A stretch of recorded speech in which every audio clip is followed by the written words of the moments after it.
मेरी सस का टेलीफोन आया कि मेरी नौ बहुत बीमार हैगी है, तुसीं आओ। असीं उन्होंने हॉस्पिटल लैके गए तो पहला सब उत्थे उन्होंने पहला एडमिट नहीं किया जी उन्होंने फिर ज़्यादा असीं बहुत भाई साहब उन्होंने को दवा कराई फिर कि तुसीं साडी थोड़ी जी हेल्प करो मदद करो उन्होंने तो असीं उन्होंने हॉस्पिटल लैके फिर डॉक्टर नाल गल की फिर उन्होंने बड़े डॉक्टर नाल गल की उन्होंने साडा हॉस्पिटल को चेंज करता फिर असीं उत्थे लैके आए तो मतलब काफ़ी तंगी सीगी उन्होंने फिर हौली हौली दस दिन उन्होंने दवा कराई तो हौली हौली फर्क पैना शुरू हो गया। ये सानू कल छुट्टी मिल गई हैगी है उन्होंने पिंड के सारे जैन मेरे बेटे की गवाही हैगी है मेरा बेटा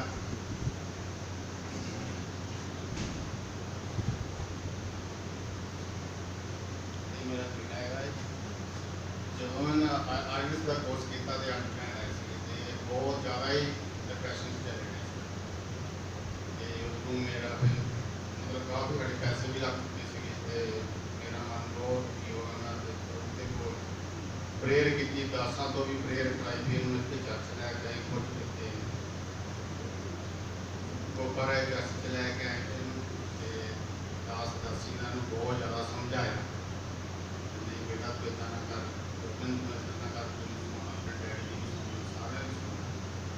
फिर हौली हौली 15-20 दिन तकरीबन ला ही फिर हौली हौली कहने लगे चलो कोई नहीं पापा मैं देख लेना फिर असी काफ़ी पैसे ला चुके 17 लाख रुपया लाया उस टाइम 2 किश्तों में पैसे जमा कराया तो ये फिर साढ़े नाल इतने कर लिया पापा मैं नहीं जाना फिर 10 चीज़ों की गवाई प्रेयर कराई चली इतने भी आते थे प्रेयर भी कराई फिर हौली हौली फिर शैतान ने इन्ना काम करता सर कि सानू डरा दिंदा 17 लाख रुपये ला के इन्ने घबरा गए कि नहीं की करा फिर हौली हौली ये मन च फिर आया चलो कोई नहीं पापा मैं चलना फिर हौली हौली असी ये सारा कुछ हो गया मैडिकल भी हो गया फिर फिंगरप्रिंट भी ये हो गए फिर अं वीजा तू सानू आ गया भी साढ़े बेटे का वीजा लग गया फिर असी पासपोर्ट भेजा असी क्या जो सारा कुछ हो जाऊगा फिर अं गवाही कल यह शामी आया तो सत्ते अज इधर ही आ गए तो सारे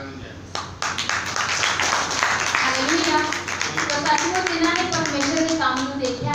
अपनी जिंदगी में हमेशा परमेश्वर इस तरह चमत्कार रहे और मैं इन्होंने बेटे ने पूछना चाहती इन्होंने कितनी की खुशी फील हो गई है कि जो परमेश्वर इन्होंने सुन ली काफी वैसे काफी होता चाहे तो थोड़ा प्रॉब्लम हो सो वाकई परमेश्वर ने इन्होंने इतनी बड़ी खुशी दी है कि सचमुच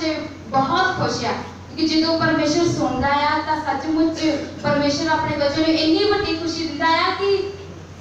संभाल नहीं होती है कि सो परमेश्वर सारे को खुशी दे तो अगली गवाही सुनागे जाना कि परमेश्वर ने इन्होंने किस तरह ने जिंदगी में काम किया किस तरह ने जिंदगी में खुशी आई हालेलुया हालेलुया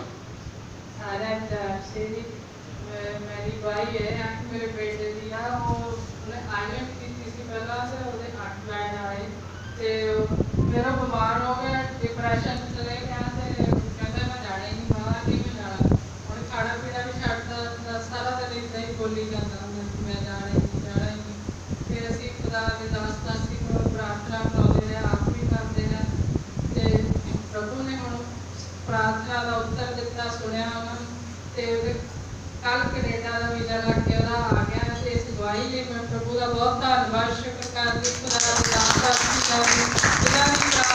द्वारा परमेश्वर ने काम किया सारे